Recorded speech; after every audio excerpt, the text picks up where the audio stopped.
Tuhan. Shalom.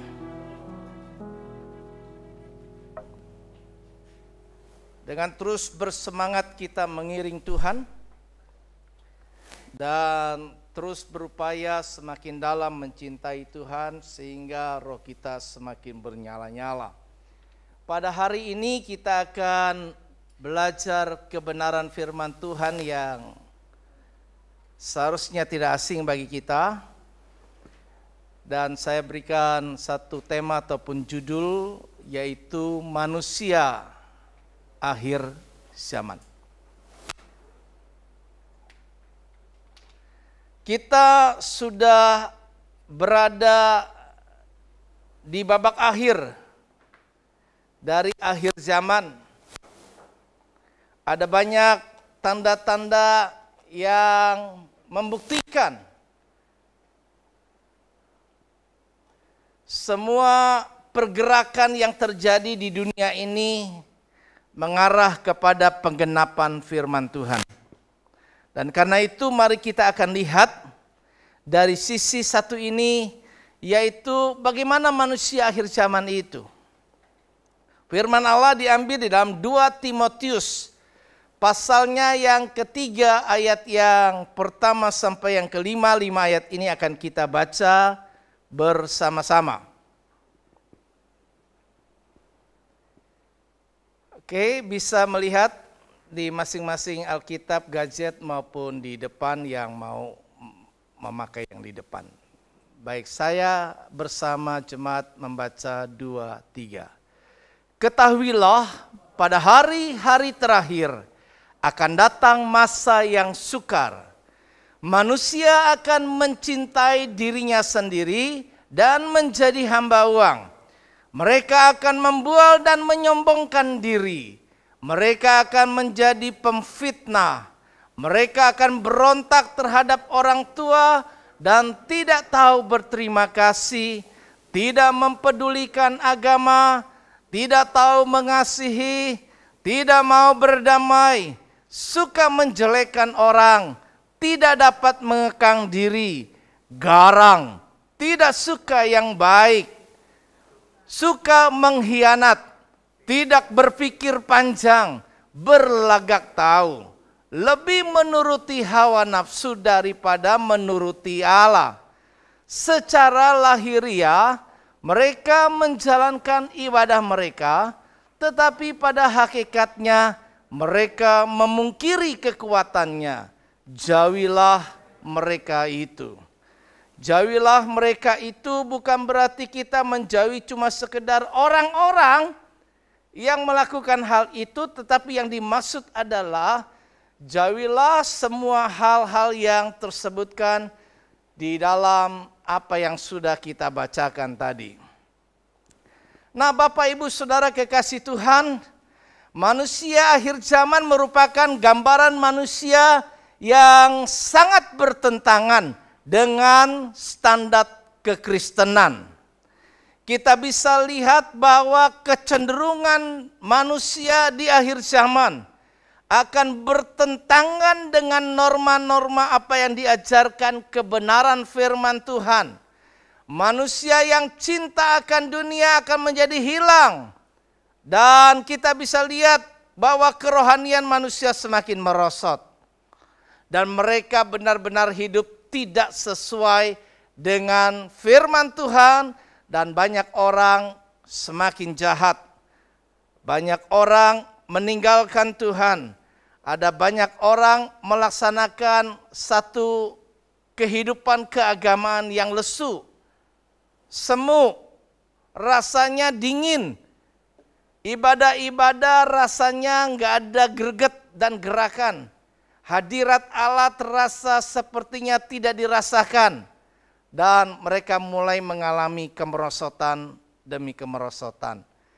Sehingga banyak orang yang tidak lagi hidup dipenuhi dengan firman. Hasilnya adalah kering gersang bagaikan tanah kering.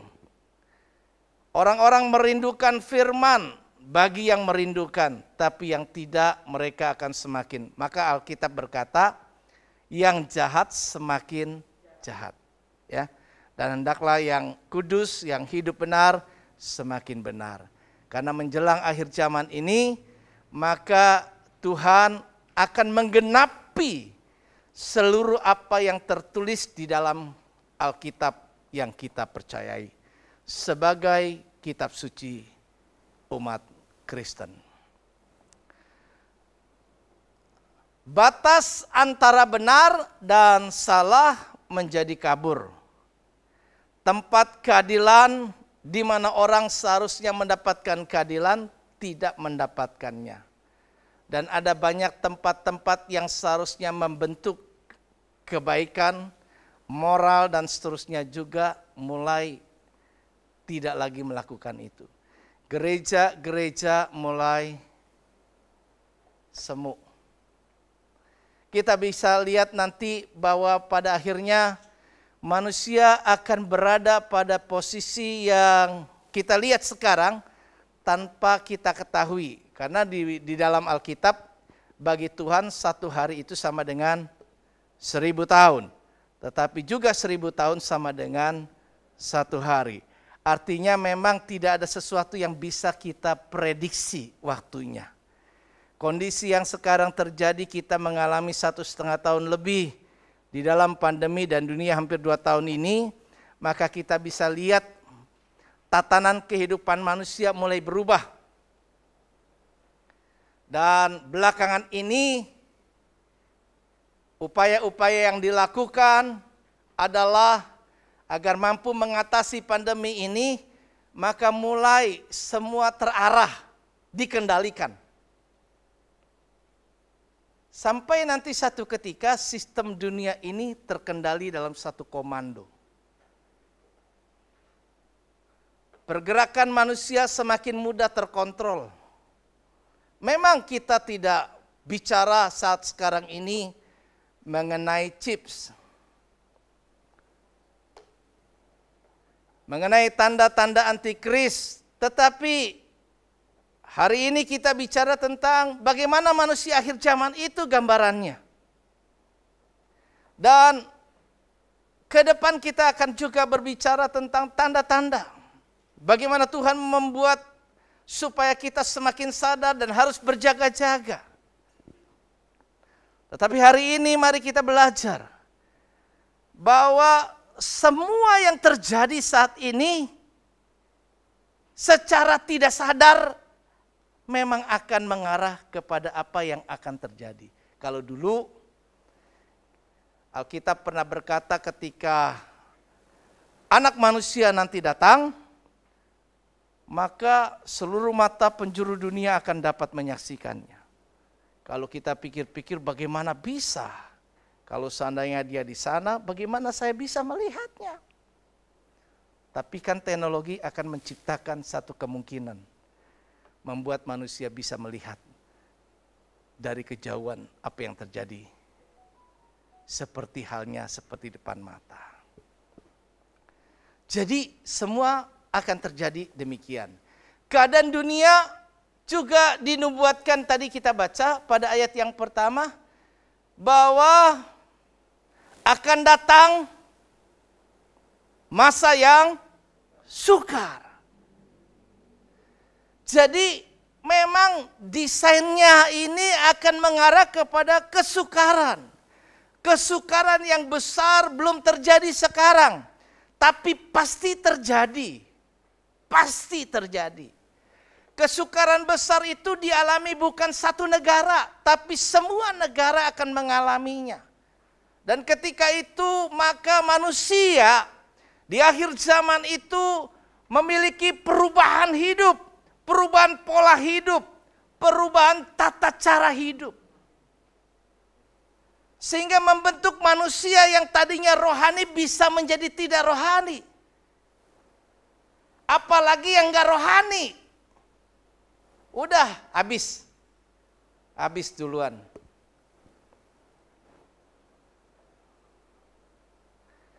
Dunia sekarang sedang berada dalam masa yang sukar. Ya, kita sudah memulainya.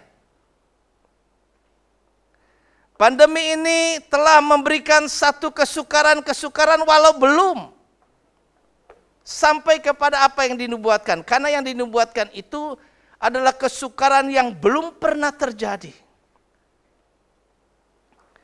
Alkitab menubuatkan nanti secupak gandum seharga sedinar. Artinya mau dapat segenggam gandum aja itu harus bayarnya berapa biayanya? Kerja sehari, upah sehari. Mahal. Kalau nanti terjadi mahal berat, yang bisa belanja nggak cuma harus pakai peduli lindungi. Ada persyaratan.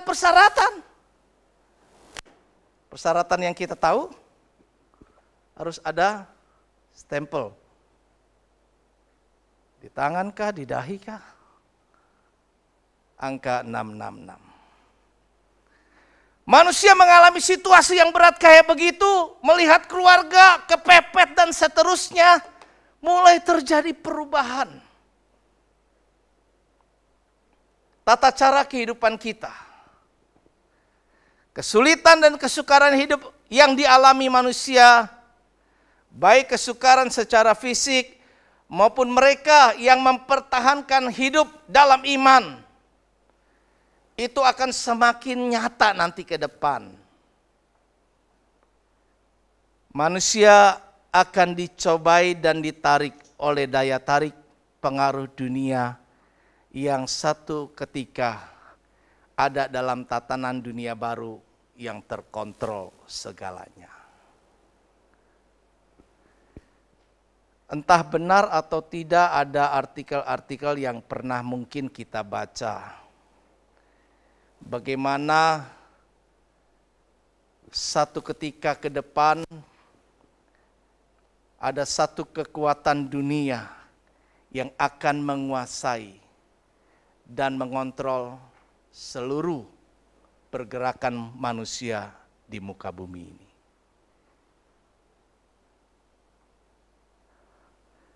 Karena itu manusia akan kemudian berubah.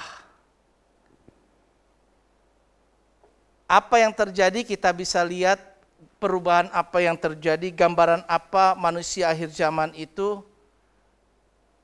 bagaimana cara hidup manusia di akhir zaman ini. Efesus pernah menyatakan, perhatikanlah bagaimana kamu hidup. Jangan seperti orang bebal, tetapi seperti orang arif. Jangan mabuk oleh anggur dan seterusnya. Artinya jangan terlena. Kita berada di dunia ini terlena hidup di dalam keduniawian. Karena satu ketika ada masa yang begitu dahsyat akan menimpa setiap orang. Dan bagi mereka yang tidak mempersiapkan diri, katanya yang di peranginan jangan turun, yang di sawah, di ladang jangan ini. Karena ternyata nanti akan terjadi yang namanya rapture, pengangkatan orang-orang yang hidup dalam kebenaran. Tapi yang tinggal kita bisa lihat nanti manusia akhir zaman seperti apa. Yang pertama akibat dari kesulitan yang terjadi, yang memang akan itu dulu dimulai.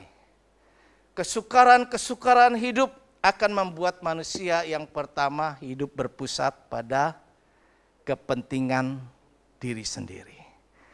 Orang berlomba untuk memproteksi diri, memproteksi dirinya sendiri, keluarganya, seluruh kepentingannya.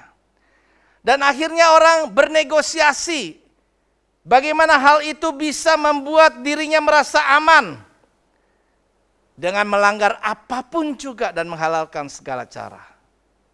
Yang penting bagaimana saya dapat mempertahankan hidup.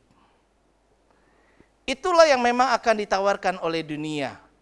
Pilihan engkau bisa tetap hidup atau engkau mati.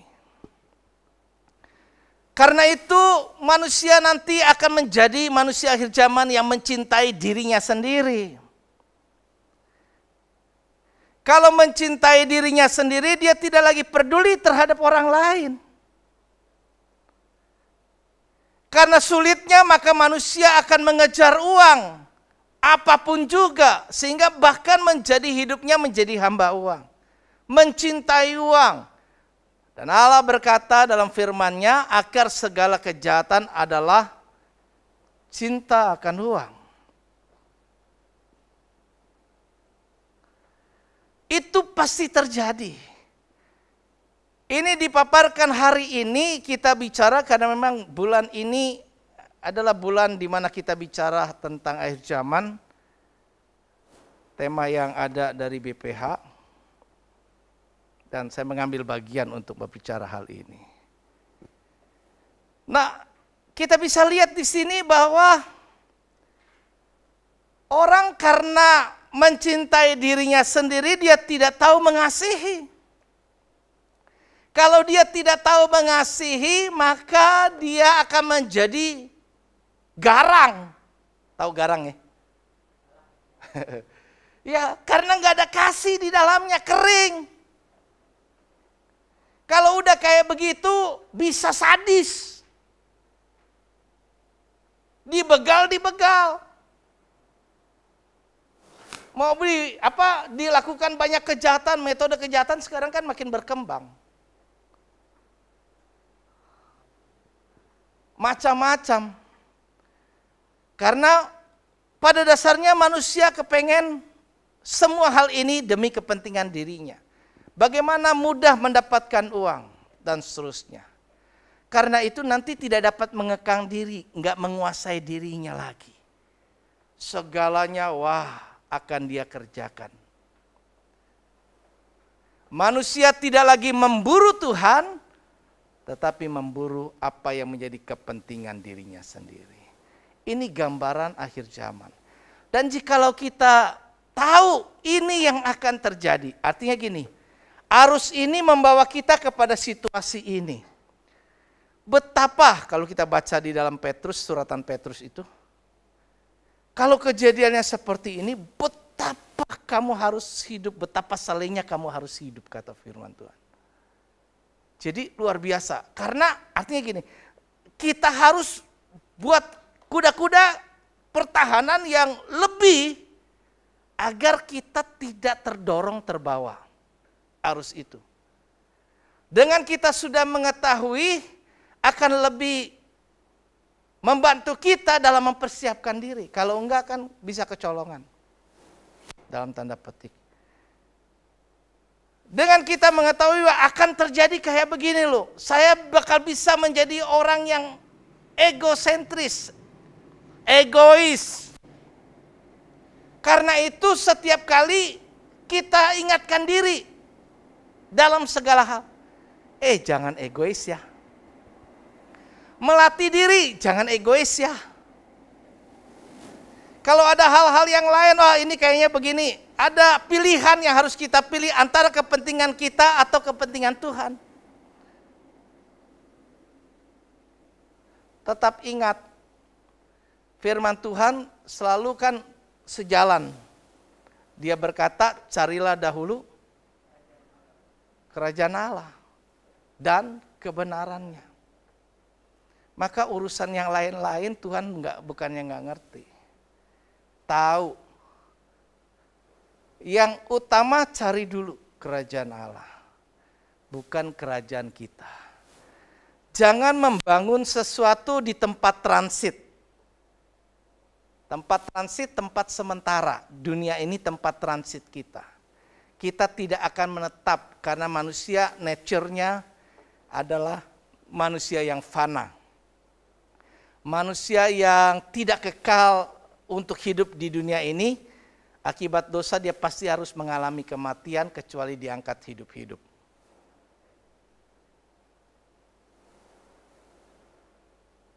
Jadi di tempat transit sementara ini tidak perlu kita sibuk membangun diri. Tetapi mari, kata firman Tuhan, Matius bilang bahwa mari kita siapkan harta di surga katanya. Di mana ngengat dan karat tidak akan menghabiskannya. Kita siapkan diri bagaimana kelak nanti saya akan terima mahkota. Kedatangan Tuhan itu nanti kita akan bicara pada kesempatan selanjutnya. Jadi ini yang pertama, berpusat pada diri sendiri. Dan kita belajar jangan segalanya tentang diri kita. Tapi bagaimana kita belajar segalanya kita latih tentang Allah. Saya hadir bukan untuk diri saya sendiri, saya hadir untuk Sang Penciptanya. Gadget ini hadir untuk bisa memberikan keuntungan buat bukan gadgetnya, tetapi yang menciptakan gadgetnya. Gadget ini laku, laris, yang mengeruk keuntungan siapa? Bukan dianya yang menikmati, tapi penciptanya yang menikmati. Begitupun kehidupan kita. Semakin kita berhasil, seharusnya keberhasilan kita berikan bagi kemuliaan Tuhan. Bukan untuk diri kita sendiri. Yang kedua adalah kita bisa lihat dari bacaan tadi bahwa manusia akhir zaman adalah manusia yang akan mengalami kemerosotan yang begitu tajam rohaninya, ya. Hidup dalam kemerosotan rohani.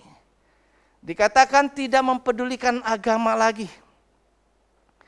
Maka sekarang ini ada banyak orang menganggap agama itu ya udah dipermainkan, ya. Enggak takut Tuhan lagi. Nggak takut Tuhan. Tuhannya dipermainkan.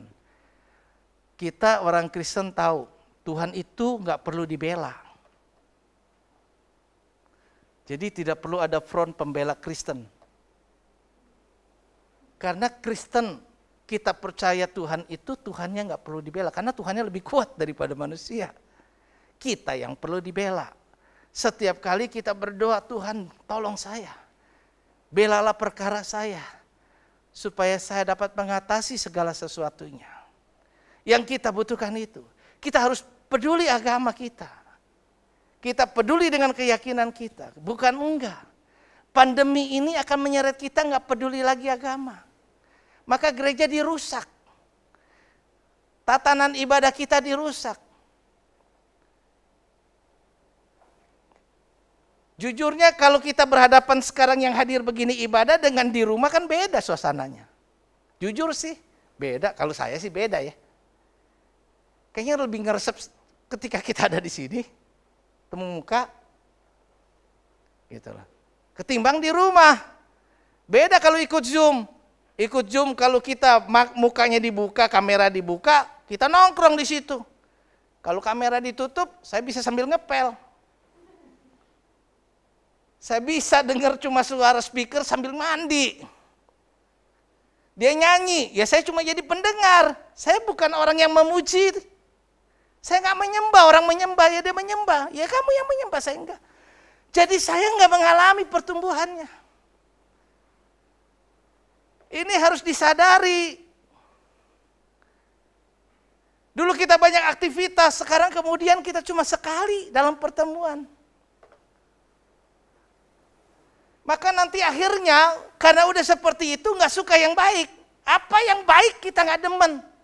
Kita sukanya yang nurutin kemauan daging. Lebih menuruti hawa nafsu daripada menuruti Allah.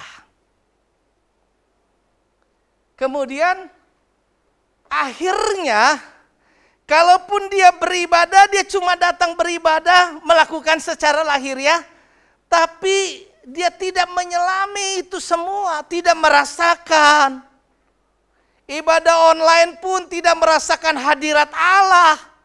Kita nggak mengalami pertumbuhan rohani. Kita nggak semakin maju. Beberapa kali saya pengen sampaikan khotbah tentang lebih dalam lagi. Tapi belum sampai persiapannya.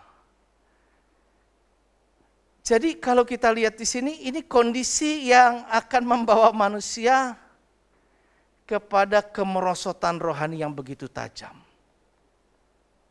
Bahkan pada akhir zaman ini Allahnya adalah Allah teknologi. Allah diganti dengan ciptaan manusia. Dan itulah sebabnya dari sejak awal dunia diciptakan, hukum Allah tetap sama. Dia tahu dan antisipasi ke depan yang akan terjadi. maka dikatakan dalam hukum Taurat apa yang paling utama? Jangan ada padamu Allah lain di hadapanku. Allah apapun yang menjadi Allah ilah kita. Kalau uang jadi ilah kita. Kalau segala sesuatu yang kita cintai yang membuat kita terikat itu menjadi ilah kita. Sehingga bisa mengalahkan segalanya. Bisa menggantikan posisi Tuhan. Nah, itu bahaya. Terjadi kemerosotan rohani. Yang ketiga, kita bisa lihat manusia akhir zaman adalah manusia yang juga mengalami kemerosotan moral. Hidup dalam kemerosotan moral dan ini nyata. LGBT. Oh, ini serem.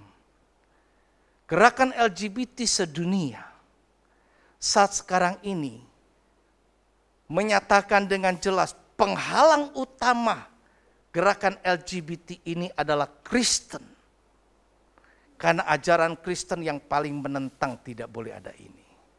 Karena itu Kristen harus dimusnahkan.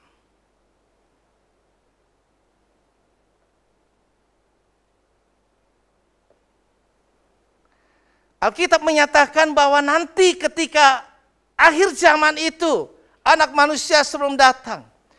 Keadaannya seperti Nuh. Udah di awal.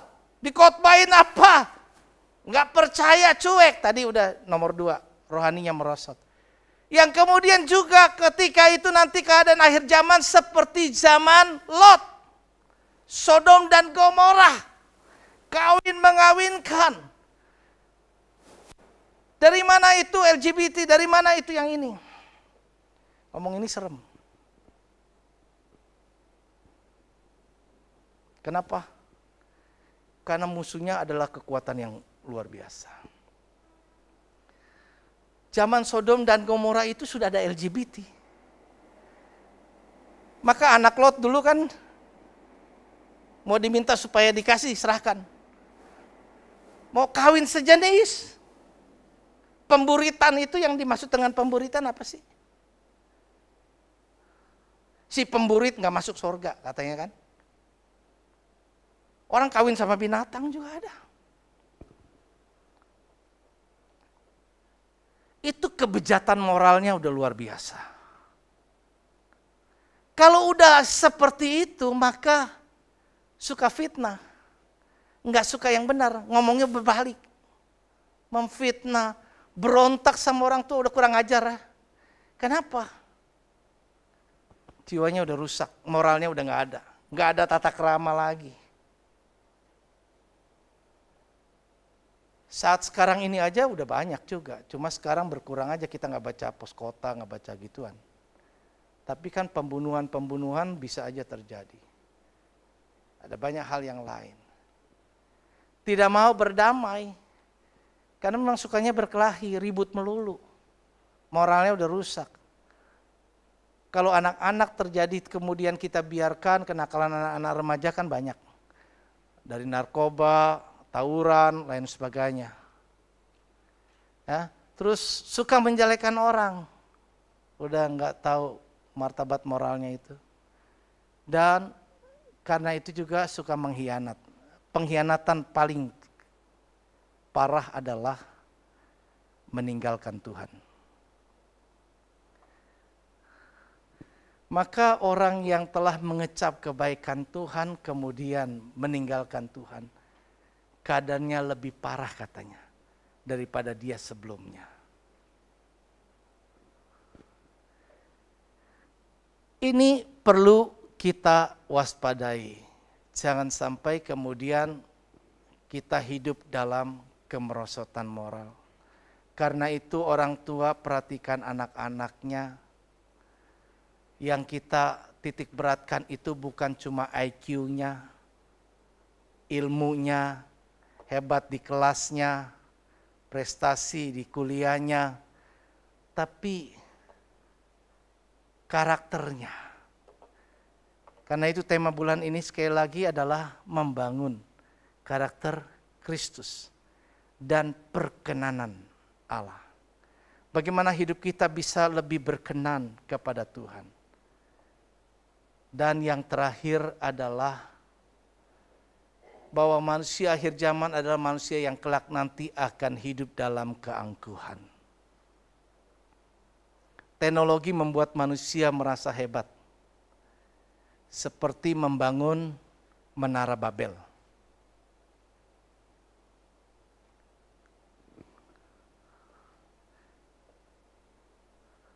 Manusia mencoba mencapai Allah tanda petik dalam pandangan mereka. Maka teknologi sekarang bisa membuat manusia yang mati bisa hidup. Padahal kita tahu yang mengaruniakan hidup itu siapa? Tuhan. Manusia coba berupaya melakukan segala sesuatu. Tapi bukan itu yang salah. Teknologi canggih bagus. Sepanjang dipergunakan yang benar. Tapi terkadang dengan keangkuhan, semakin kita angkuh, manusia kebanyakan bisa jatuh. Siapa yang begitu jaya diberkati Tuhan kemudian jatuh terpuruk di dalam Alkitab?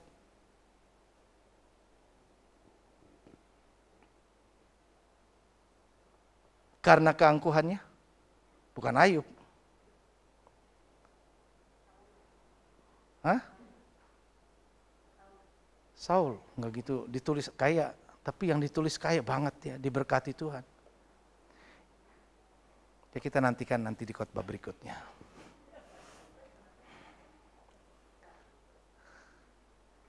Oke, hidup dalam keangkuhan, suka membual makanya.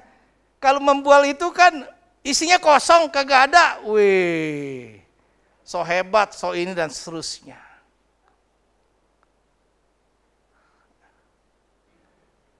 Ini orang-orang yang membual yang suka juga ngutang banyak nih. Nggak punya kemampuan tapi wah hidupnya ini. Hati-hati juga, nanti kalau nggak kelilit, begitu kelilit kita jadi hamba uang lagi. Suka membual, menyombongkan diri. Allah menentang orang yang sombong, tetapi mengasihani orang yang rendah hati. Jadi ini bisa jadi musuhnya Allah. Karena itu orangnya nggak tahu bersyukur, nggak terima kasih, bokamsia,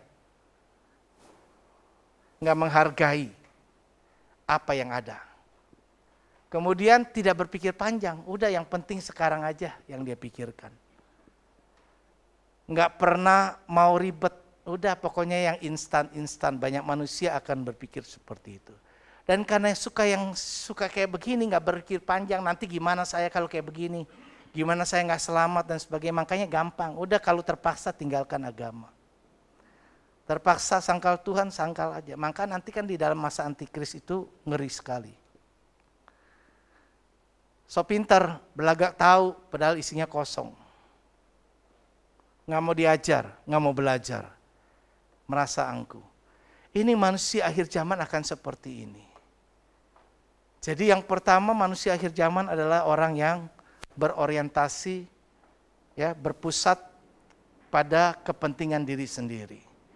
Yang kedua adalah manusia yang hidup dalam kejatuhan atau kemerosotan rohani. Yang ketiga adalah manusia yang juga hidup dalam kemerosotan moral. Dan yang keempat adalah manusia yang hidup dalam keangkuhan. Ini semua akan membuat manusia nanti berderet ngantri menuju apa yang disangka orang lurus tapi ujungnya maut. Mereka merasa benar tapi padahal keliru. Karena itu kita harus waspada terhadap kondisi manusia akhir zaman yang mengingatkan saya dan saudara untuk jangan sampai kita menjadi orang-orang yang termasuk dalam golongan itu. 4 kategori manusia akhir zaman ini kiranya membuat kita menjadi lebih waspada. Slide terakhir saya adalah apa yang harus kita lakukan agar tetap kuat, agar kita bisa tetap melakukan kehendak Tuhan di akhir zaman ini. Bukan melakukan apa yang saya mau. Tidak lagi hidup semaunya saya. Tapi maunya Tuhan. Tidak hanya sekedar bernyanyi tapi mulut di bibir doang kata Yesaya. Tapi hatinya menjauh daripadaku. Enggak cuma bisa bernyanyi bergoyang suka-sukamu. Tapi ketika kita renungkan benar enggak kalau Tuhan minta ini saya akan nurut. Karena itu saya cuma sampaikan satu hal saja. Karena nanti itu akan ada bahasan tersendiri. Kupasan berikutnya. Tetapi kemudian kita coba lihat ini. Yang harus kita lakukan sekarang adalah apa? Supaya kita nggak masuk ke situ, perkuat. Perkuat apa? Persekutuan kita dengan Tuhan. Ibrani 10 ayat 25.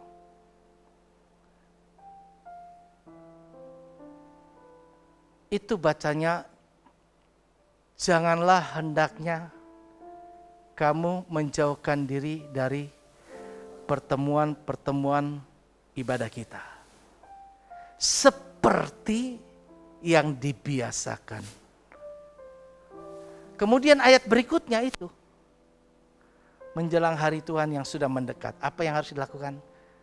Kita harus saling menasehati. Karena itu persekutuan dengan sesama saudara seiman.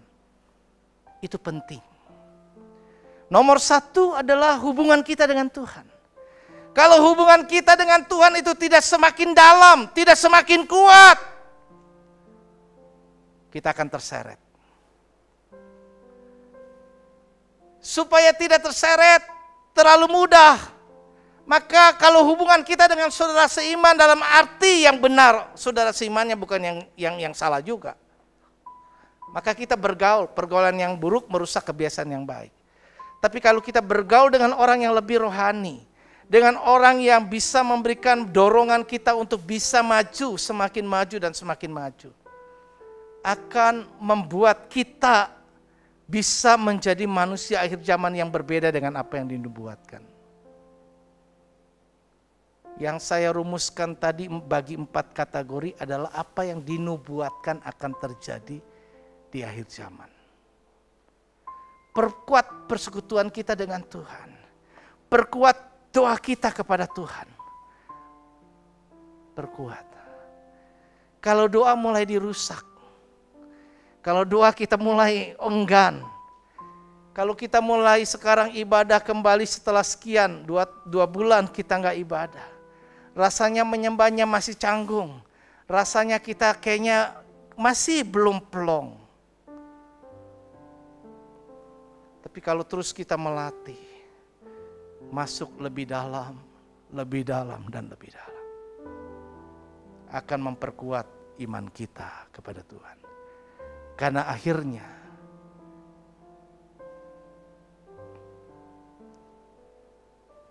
ketika Ia datang, firman Allah berkata, adakah Ia akan mendapati iman di bumi ini?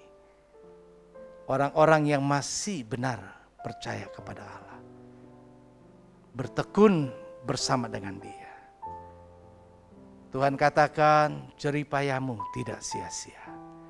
Dalam persekutuan dengan Tuhan, jeripayamu tidak sia-sia. Jadi jika kita bangun persekutuan dengan Tuhan, kita memelihara nyawa kita ke depan. Mari kita bangkit diri, kita angkat satu lagu pujian.